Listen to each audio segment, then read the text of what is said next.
Je remarque que ça, et quand je suis face à un écran, quand je fais mes travaux, je fais mes cours, je remarque que je suis vraiment, je ressens des fortes douleurs. Et je me dis peut-être que c'est ma dent. Donc, c'est ma dent qui me fait cette réaction-là. Donc, je vais appeler ma dentiste, prendre un rendez-vous. Et quand je vais chez elle, elle me dit, elle fait son check-up, elle regarde tout ce qu'il faut faire, tout ce qu'il y a à voir. Elle me dit non, tout est correct, il y a pas de problème. Je lui dis, comment ça, il n'y a pas de problème? Tu vois pas mon œil, tu vois pas que mon visage est bizarre? Elle me dit, oui, effectivement, on voit que ton visage est bizarre, mais ce n'est pas dû à tes dents. Et elle va me dire, là, tu sais, tu dois aller immédiatement aux urgences parce que ce n'est pas de notre ressort, en fait. Je lui dis.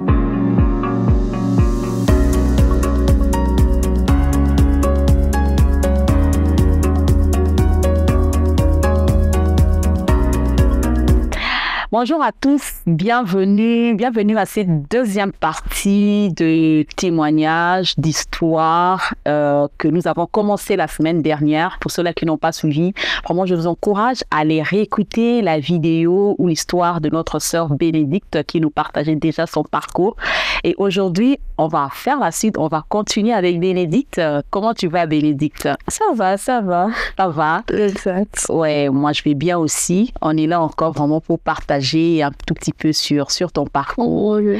La semaine dernière, on avait déjà commencé et aujourd'hui, on a hâte de t'écouter, on a hâte de savoir la suite. Voilà, qu'est-ce que le Seigneur a fait pour toi, ce qu'il a fait en toi. Je te donne la parole. Ok, nous sommes en 2020 justement, pendant le confinement, la Covid, comme je l'ai si bien dit dans la précédente vidéo, j'ai dû prendre mes 2-3 affaires, aller chez ma tante et tout ça. Mais après, on a essayé un peu de déconfiner. Donc, je retourne pour ma session justement d'automne qui va reprendre. Donc, là, je suis à la maison, mais il y a quelque chose que je commence à remarquer sur mon visage, c'est que j'ai tout le temps la larme qui coule, j'ai des picotements, c'est mon œil gauche en fait. Il y a des picotements, c'est très désagréable. Et je commence aussi à remarquer que lorsque je prenais de l'eau, je veux boire, ça se verse. Des trucs bizarres en fait qui commencent à m'arriver. Et je me dis, mais qu'est-ce qu'il y a en fait? Et moi, tout innocemment et innocente et tout, je me dis, peut-être que je serai bientôt baptisée du Saint-Esprit. Pardon, non, c'est peut-être des signes, tu vois. Un peu comme je demande à Dieu les signes et tout ça. Moi, je me dis, oui, ça, c'est des signes que le Saint-Esprit va me remplir. Et donc, je remarque ça. Et quand je suis face à un écran, quand je fais mes travaux, je fais mes cours, je remarque que je suis vraiment, je ressens des fortes douleurs. Et je me dis peut-être que c'est ma dent. Donc, c'est ma dent qui me fait cette réaction-là. Donc, je vais appeler ma dentiste, prendre un rendez-vous. Et quand je vais chez elle, elle me dit, elle fait son check-up, elle regarde tout ce qu'il faut faire, tout ce qu'il y a à voir. Elle me dit non, tout est correct, il y a pas de problème. Je lui dis, comment ça, il n'y a pas de problème? Tu vois pas mon œil, tu vois pas que mon visage est bizarre? Elle me dit, oui, effectivement, on voit que ton visage est bizarre, mais ce n'est pas dû à tes dents. Et elle va me dire, là, tu sais, tu dois aller immédiatement aux urgences parce que ce n'est pas de notre ressort, en fait. Je lui dis, mais ma tante, à ce moment-là, elle est retournée au pays pour des activités familiales et tout. Et je suis un peu pris de panique parce que je me dis, c'est quoi ça? Qu'est-ce que je suis en train de vivre en fait? Et là, je sors du cabinet de la dentiste, toute affolée. Je suis là dans le centre-ville en train de marcher, oubliant même mon manteau parce que j'étais comme, qu'est-ce que je suis en train de vivre, Seigneur? Et là, je me dis, oh, j'ai froid, je reviens de prendre mon manteau. Et là, je suis en train de marcher un peu perdue dans le centre-ville et l'idée est comme, appelle grâce. Appelle-moi. Donc du coup, je t'appelle, je t'explique ma situation. Là, ça va pas. On va me dire ça et tout. Il faut que j'aille immédiatement aux urgences. Tu me dis de me calmer et de venir chez toi. Donc là, je prends le métro et voilà que j'atterris chez toi. Sous tes instructions. Voilà. Ok. Chez moi. Oui, j'arrive chez toi. Oui. Et donc, je me rappelle de cette journée-là. Tu es arrivée. Tu me dis, Tata Grâce, je n'arrive pas à bouger de ce côté. Et je travaillais pendant ce temps-là. En fait, j'ai eu deux sentiments en même temps. Je me suis dit, Seigneur, qu'est-ce qu'on va faire ici en ce moment? Je pense que j'avais dû arrêter de travailler. Exactement. J'ai arrêté de travailler. J'ai dit, bon, là, elle est là. Seigneur, l'enfant d'autrui est là. Elle a sa famille. Et si cette situation s'aggravait, qu'est-ce que je vais faire? Et en même temps, je ne peux pas non plus la laisser dans cet état-là. Et je me rappelle, il fallait effectivement qu'on aille aux urgences. Exactement, oui. Et je t'ai dit, écoute Bénédicte, avant d'aller, on va d'abord prier. On va prier afin de pouvoir recommander ces démarches-là entre les mains du Seigneur. Mais au fond de moi, je me disais, est-ce que j'appelle la police? Est-ce que je fais quoi? Mais je me suis dit, non, on va d'abord compter sur le Seigneur, sûrement il nous dira quoi faire. Exactement. Et c'est là que je commence à te remonter un peu et... Oui. Et là, tu me remontais et puis en ce temps-là, on ne pouvait pas se rendre aux urgences sans avoir appelé. Il fallait appeler un numéro qui devait vérifier, approuver si c'était urgent ou pas. Et donc, du coup, quand on appelle, on me dit que oui, cette situation-là, il faudrait qu'elle se rende aux urgences. Donc là, je me rappelle très bien, on prend le taxi, on se rend aux urgences. Là, je me disais que j'arrive et puis boum, on reçoit, puis c'est fini. Ben non. On arrive, je me rappelle de cette journée-là, on arrive, il était 15h. Je ne sais même pas le tri avait eu lieu à quelle heure, je pense. On a attendu assez longtemps. Le premier tri, l'infirmière me pose des questions, elle remplit et puis elle me dit, avec tout ce que vous venez de décrire, vous faites une paralysie de Bell. Je dis, c'est quoi ça, paralysie de Bell? Elle me dit, effectivement, c'est très bizarre parce que vous êtes une jeune en fait. Ce type de maladie, ce sont les personnes âgées qui le vivent. Et toi, tu es trop jeune pour ça. Et effectivement, j'étais assez jeune pour... j'étais jeune. Je suis jeune. Et donc, du coup... C'était pas jeune peut-être. Évidemment. Et donc, du coup, je me dis, là, on me reçoit, et puis on me dit, non, après ça, il y a une deuxième tri qui va se faire pour ensuite voir le médecin. Et 20h, on est encore là, 5h après, toujours là. Il est mémé. Là, je te dis, non, ma patience a des limites, il faut que je rentre à la maison. Il faudrait que je rentre. Et là, tu me calculais tellement pas. Moi, je me dis, mais qu'est-ce que là? On va à la maison parce que si j'étais seule, moi, j'allais retourner à la maison. Et je te vois ouvrir ta Bible, tu médites. Je dis, mais là, tu me dis, OK, on va aller à 1h du matin. On va retourner à 1h du matin. J'ai dit, là, il est 1h. Il faut qu'on retourne à la maison. Et tu es là... est-ce que tu as la foi? Tu me poses la question, est-ce que tu as la foi? Je dis, oui, j'ai la foi. Je dois retourner à la maison. Et tu me dis, OK, on va retourner bientôt. Le bientôt n'est jamais arrivé. J'étais comme, mais il n'est pas jamais arrivé à ce temps-là. Je pensais que c'était interminable parce qu'on était en plein Covid. La salle, justement, d'attente, les chaises étaient vraiment inconfortables. J'avais la douleur, ça me faisait mal. Et puis, je ne pouvais pas dormir. Moi, j'étais juste fatiguée d'attendre. Et je pense que c'est vers 3h que j'ai le deuxième tri. Et il me dit, attends encore le médecin. Mais j'ai dit, mais finalement, ce médecin, je vais le rencontrer quand? C'est le lendemain, justement, que je rencontre le médecin. Il était 10h du matin, j'étais quand même de 15h à 10h quand même. Et quand je suis dans son bureau, il va me dire, c'est vrai que vous êtes assez jeune, justement, pour ce type de maladie. Et puis, il n'y a pas vraiment de cause connue. Il m'a juste dit que c'était un virus qui attaquait les nerfs faciaux et tout. Et il m'a donné une prescription et tout. Donc, c'est ce qu'on a fait. On a acheté ces médicaments-là. Et étant donné que mon œil ne se fermait pas, on avait besoin d'un couvre-œil. La larme ne coulait plus. Mon œil s'était asséché. Donc, il fallait une larme artificielle, du lubrifiant et tout en journée pour le mettre et tout ça pour garder quand même, pour humidifier quand même l'œil et tout. Étant donné que j'étais super fatiguée, on a dormi. J'ai dormi justement pour me reposer. Donc, c'était un peu ça. Et lorsque je devais rentrer à la maison, je pense que tu as été émue de compassion comme Jésus.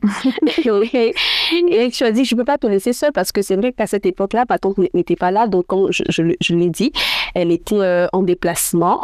Je vais rentrer chez moi, prendre quelques affaires. Et puis, je vais rentrer avec toi justement, on les prend. Et puis, c'est comme ça que je me retrouvais à vivre avec toi pour à l'époque je savais pas que c'était un court séjour. Aujourd'hui je peux le dire court séjour avec toi. Donc voilà, c'est ça. Ok. Ok, ouais, effectivement, je me rappelle bien aussi quand on est rentré et je te regardais, c'est comme, tu me disais, en fait, je pouvais lire dans ton visage, c'est comme, là, je sais pas ce que je vais faire là. Je sais pas la suite, je sais pas, comme toujours insouciante. Elle sait pas la gravité de la chose. Elle a juste mal, elle veut juste se reposer. Et je me rappelle, j'ai dit, écoute, d'ailleurs, j'habite seule, ça tombe bien. Enfin, je vais avoir une amie avec qui partager la maison. Mais en même temps, c'était quand même une responsabilité, dans le sens que tu as une famille. Et tout pouvait arriver.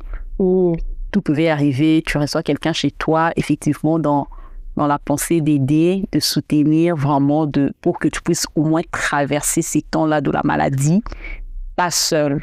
Vous voyez? Donc, je me dis, pourquoi pas? Et en tant que sœur aussi, si tu étais déjà quelqu'un que je commençais à aimer aussi, à apprécier, je me dis, advienne que pourra, mais c'est que moi, je sais, le Seigneur est avec nous. Exactement. Donc, on s'est dit, oui, pourquoi pas, on va commencer la vie à deux. Je me rappelle, c'était en décembre aussi. Exactement. Voilà. Ouais, franchement, c'était pas facile, parce que j'arrive dans une autre dynamique où c'est la prière, c'est la méditation. Et là, tout de suite, tu m'embarques dans tes programmes de prière, me réveiller à 5 heures du matin pour posséder la journée. Je dis comme, mais qu'est-ce qu'elle a avec moi? Laisse-moi dormir, en fait. Méditer. J'ai comme, Seigneur, j'ai besoin de dormir, j'ai besoin de me reposer. C'était comme, non, Béné, il faut prier, il faut méditer la parole. Et je sais qu'à chaque fois, quand tu le faisais, je me levais, mais je moulais. Je moulais vraiment parce que moi, je voulais dormir. Et je bénis le Seigneur parce que ça a été des moments aussi très formateurs parce que j'avais pas, et je me rappelle, à l'époque, je te disais que moi, je sais pas prier. Et puis, je sais pas prier longtemps. Je me dis, tu sais comment prier longtemps? Et puis, tu dit, mais je te dis que je sais pas. Et une fois, tu me dis, on va faire l'exercice. Tu me dis, tu vas prier, tu vas conduire le temps de prière. Et j'ai prié, et je pense que j'avais fait 45 minutes, et puis tu calculais en fait. Et après, tu vois, tu as fait 45 minutes, donc ça veut dire que tu es capable de prier, tu es capable de conduire le temps de prière. Et c'est comme ça que tu me challengeais beaucoup. Et je me dis, aujourd'hui, je bénis Dieu parce que ça a été vraiment des moments formateurs, mais quand je le vivais, je voyais ça comme une torture en fait, comme une torture. Et aussi, c'était important parce qu'on est dans les contextes de Covid, confinement. L'église est fermée, nous tous on est à la maison. Donc, c'est plus le temps de prière où je compte que sur les prières des autres, sur les prières de l'église, sur les prières du pasteur. Il fallait que nous-mêmes, d'abord à la maison, qu'on soit capable de prier, qu'on soit capable de garder cette flamme-là, ces feux-là de prière, ce temps-là de méditation.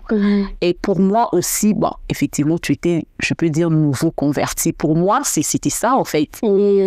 Et je me dis, on ne donne que ce que l'on a. Il est important de t'enseigner. Mais je pense que pour toi, c'était bien plus que ça. C'était comme une formation de vie. Exactement. J'étais en face d'une petite sœur qu'il fallait comme Je me rappelle une fois, je t'ai dit, Bénédicte, aujourd'hui, chez moi, on ne prend plus le coca. Et dis-moi, oh, c'était la préférence. On ne mange pas du truc, on mange pas des bonbons. Il n'y a pas de fast food. Oh, j'allais mourir. Oh là. C'était ça, en fait. Pour moi, j'étais vraiment en face de quelqu'un, au-delà de l'aider sur le plan spirituel, au-delà de l'aider pour sa santé. Je te voyais comme une petite sœur qu'il fallait vraiment enseigner le rudiment de la vie. Et c'est le rudiment de la vie et ton cœur d'accepter, tu as ces cœurs-là très ouverts, tu acceptes facilement la remarque, même si tu vas bouder, mais tu prends quand même la remarque. Et ça, c'est parmi les choses que j'apprécie beaucoup. J'apprécie toujours. Et donc, c'est ça. Oui. Aussi, un peu que tu as oublié, c'était les dimanches. Parce que moi, par exemple, je sais que quand j'étais seule, je suivais mon culte sur le lit, en pyjama. Donc, je regarde mes cultes, mon live. Ça, je mets sur l'ordi, je regarde. C'est un plus, en fait. Pour moi, je ne vois pas l'importance de ça. C'est vrai que les personnes disent, non, quand tu suis mes cultes, il faut s'apprêter. Mais je me disais, mais je vais m'apprêter pour aller, on s'apprête pour aller à l'église. Et avec toi, j'ai appris que même lorsqu'on est à la maison, c'est un culte qu'il faut respecter. Et tu me réveillais le matin, va te laver, apprête-toi, habille-toi comme si on allait à l'église. Donc, je devais m'habiller, m'asseoir avec la sœur. Et moi, je disais, mais je sais pas, cette tontine ici, dans ma tête, j'étais comme, mais je comprends pas. Pourquoi? En fait, c'était vraiment de la souffrance pour moi. Mais après, je me rends compte que ça m'a appris justement à respecter, en fait, le Seigneur. Même si je ne suis pas à l'église, les gens ne sont pas obligés de voir, mais Dieu voit, en fait, ce que tu fais dans le secret, en fait. Et même notre responsable de la jeunesse nous dit, il y a des choses, tu n'es pas obligé de le faire uniquement devant les gens pour qu'on t'applaudisse. Si tu le fais devant les gens, tu reçois déjà ta récompense, comme la Bible le dit. Mais commence d'abord dans le secret, dans le secret. Et c'est ça que j'ai appris, en fait, aussi. Respecter le culte, même quand on est à la maison. Comment on est vêtu, comment on adore. On adorait vraiment comme si on était à l'église. On priait vraiment comme si on était à l'église. Et on suivait le culte comme à l'église, en fait. Effectivement. Ouais. Effectivement. C'est ça, même la révérence au Seigneur. Exactement. Il faut être tel que je suis à l'église, je sois capable de l'être aussi à la maison. C'est ça. Yes. Et voilà. Donc, on a avancé comme ça. Et après... franchement, je bénis Dieu pour cette période-là. Et quand on évoluait, justement, il y a ce fameux soir où il y a le déclic, le chamboulement, en fait. C'est ce soir où, justement, on avait une habitude, justement, au niveau de l'église, quand il y avait des sessions de témoignages et tout. Et ce soir-là, il y avait une session encore de témoignages. Quand c'est fini, toi et moi, on était dans la louange, on bénissait le Seigneur pour ce que Dieu avait accompli dans la vie des frères, des sœurs. Et subitement, je te dis que j'ai mal au ventre, en fait. J'ai une douleur subite, là, qui vient de nulle part. Et je te dis, j'arrive, je vais aux toilettes. Et heureusement, j'avais pas fermé la porte. Et j'étais là. Quand j'arrive, je pense que je me suis juste adossée sur le plancher, le lavabo, là. Et tu as senti que j'avais quand même traîné. Ça fait quand même un long moment que j'étais dedans. Et là, tu m'appelais, mais je n'étais pas capable de te répondre. Et là, je pense que t'as paniqué. Et donc, tu viens, quand tu pousses la porte, tu me vois bosser sur le plancher, sur plutôt le lavabo. Et après, quand tu m'appelles, je sais pas qu'est-ce qui se passe. J'entends comment tu m'appelles, mais après, je suis juste ébannie. Et là... parce que déjà, en fait, tu étais sous ma responsabilité en ce temps-là. Je pense qu'on était même entré en contact avec ta famille. Je parle de ta mère. Et on peut dire que tu étais malade en ce temps-là. Le visage était toujours déformé. Alors, quand tu entres dans la salle de bain, je t'appelle, tu ne réponds pas, il y a beaucoup de questions qui passent dans ma tête. Tu es malade, tu es dans un état sous médication. En fait, il y a tout ça là. Je me dis, qu'est-ce qui se passe? Qu'est-ce qui se passe? Et j'arrive dans la salle de bain, je te trouve par terre allongé. Je t'appelle, Bénédicte, tu ne répondais pas, tu ne réagissais pas, tu ne bougeais pas. J'ai dit, Seigneur, ici, là, je n'ai rien d'autre chose. Je n'appelle pas la police, je n'appelle rien. Je n'ai que la prière. Et je commençais à prier. je commençais à prier en langue. Je ne sais pas si tu m'attendais dans ton état d'inconscience. Je commençais à prier en langue, je commençais à te réclamer, en fait. Je commençais à t'appeler. J'ai dit, Bénédicte, reviens ici.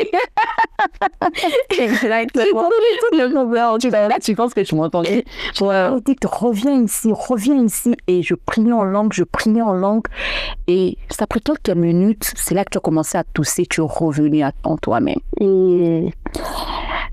Et pour moi, j'avais rapidement compris que c'est comme le Seigneur m'avait, en ce moment-là, c'est comme il a maintenant ouvert mes yeux pour dire que, au fait, ce que nous sommes en train de vivre, c'était une attaque spirituelle. Rapidement, le Seigneur a commencé à me faire comprendre que dès les débuts, au fait, de cette maladie-là, c'était pas juste une maladie physique, c'était pas juste une maladie, voilà, qu'on peut contracter sur la rue de bactéries, comme pouvait le dire le médecin, mais c'était véritablement une attaque spirituelle. Et que il fallait véritablement s'arrêter et commencer à prier. Mais est-ce que j'avais le courage? D'abord, étant jeune aussi, je peux dire en ces temps-là, c'est pas comme tu étais déjà mature d'une certaine façon. Mais on est rentré au salon, on est assis. Après, quand on a commencé à se regarder, j'ai dit, Seigneur, je fais quoi? Si c'est une attaque spirituelle, ça prend un temps de prière un peu plus fort. Et en tout cas, je me suis dit, non, là, il faut que j'appelle l'église. Je ne veux pas porter cette charge seule. Je ne veux pas prendre ces fardeaux seul. Bien que dès les débuts, j'avais enfermé l'église. Et là, j'appelle le responsable de la jeunesse. En ce temps-là, aujourd'hui, il est pasteur Malou. Je l'appelle. Il était au courant de la situation, mais je l'explique ce qui vient de se passer. J'ai dit, pasteur, là, il faut que vous veniez. Je pense qu'il était 23h minuit. Ouais, je pense. Et donc, je l'appelle. J'ai dit, pasteur, il faut que vous veniez. Parce qu'il m'a dit, grâce, il est tard, je ne peux pas venir. Tu es là, le Saint-Esprit est là. Commencez un temps de prière et mettez à la télévision le temps de prière prophétique de pasteur Yvan. Il n'y a pas de distance dans le monde spirituel. Quand vous aurez mis cette vidéo, considérez que vous êtes là avec le Père. Et moi, je veux venir demain. Et c'est ce qu'on avait fait. Exactement. J'ai dit quoi? 30 jours de jeûne. Ça encore, c'était pour moi battre. On avait fait 3 jours de jeûne et prière forcing. C'est ça, parce qu'il n'y avait pas de transition, en fait. Je suis là, cette nuit-là, direct, tu me dis, on va prier. On prie jusqu'à 5h du matin, je me dis, OK, je vais dormir. Et puis, tu viens encore, je ne sais pas moi, vers 10h, 12h, tu me réveilles. Aujourd'hui, on va encore prier, mais tu ne manges pas. Je dis, oh, Jésus, c'est quoi? En fait, je ne m'attendais pas à ça. Et vraiment, c'était vraiment strict, il fallait respecter. Parce que moi, j'avais l'impression que, en fait, c'est toi qui m'embarquais dans un temps de période perso, en fait. Je ne savais même pas. C'est aujourd'hui que j'apprends que véritablement, c'était pour moi, en fait, que tu l'avais fait, on va dire, me faisait. Mais pour moi, j'avais l'impression que c'était une torture, en fait. Pourquoi m'embarquer dans ton temps de prière, c'est ton jeûne? J'ai jamais fait ça, en fait. Mais vraiment, je bénis le Seigneur. C'est pourquoi je dis encore, je bénis Dieu pour la famille spirituelle que j'ai eue, parce que je ne vois pas... En fait, c'est typiquement, en fait, cette manifestation d'amour, en fait. C'est que tu ne connais pas quelqu'un qui est capable de prendre un jeûne avec cette personne-là et prier, et puis accepter cette personne-là dans ta maison. Tu ne la connais pas, tu l'as appris à la connaître à l'église. Mais franchement, moi encore, c'est vrai que j'ai dans l'incompréhension, comme tu le disais, sur l'insouciance. Bénédicte, tu papillonnes ton cœur, tu me parles. Aujourd'hui, tu es ici. C'était formateur, en vrai, très formateur. Ouais.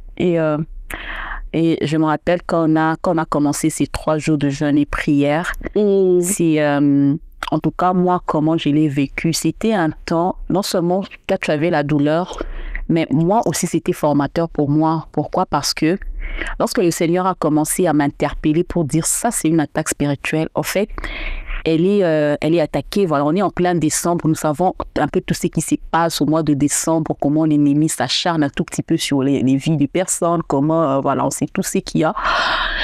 Et ouais, c'était comme l'ennemi s'était décidé, voilà, on passe pas décembre, en fait. C'est comme tu passes pas janvier. Donc, c'est partant d'une maladie. Et si on était dans la distraction, on aurait parlé d'une autre histoire aujourd'hui. Et rapidement, le Saint-Esprit m'avait aidé véritablement à comprendre ça afin de pouvoir t'aider. Et je me rappelle, une famille a même dit, je ne sais pas si tu dois te rappeler, au travers de ta voix, quoi, comme quoi, écoute, je t'ai confié cette fille, tu dois l'aider.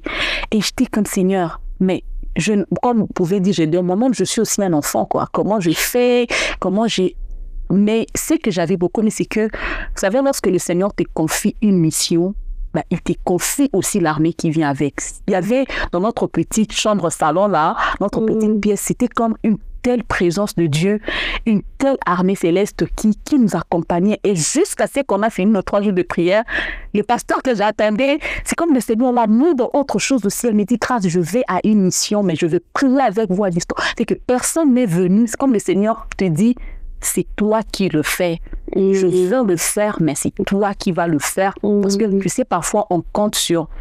On s'est dit ça, je pense que c'est le pasteur qui doit venir, je pense que c'est tel responsable. Effectivement, ils étaient au courant. Mais le Seigneur a fait en sorte que personne n'est venu, jusque je pense le dernier jour, c'est là que le renfort est venu quand même. Mais c'était important de prendre ce temps de prière. Et jour après jour, pendant qu'on était là, le Seigneur nous donnait des directives par rapport à toi.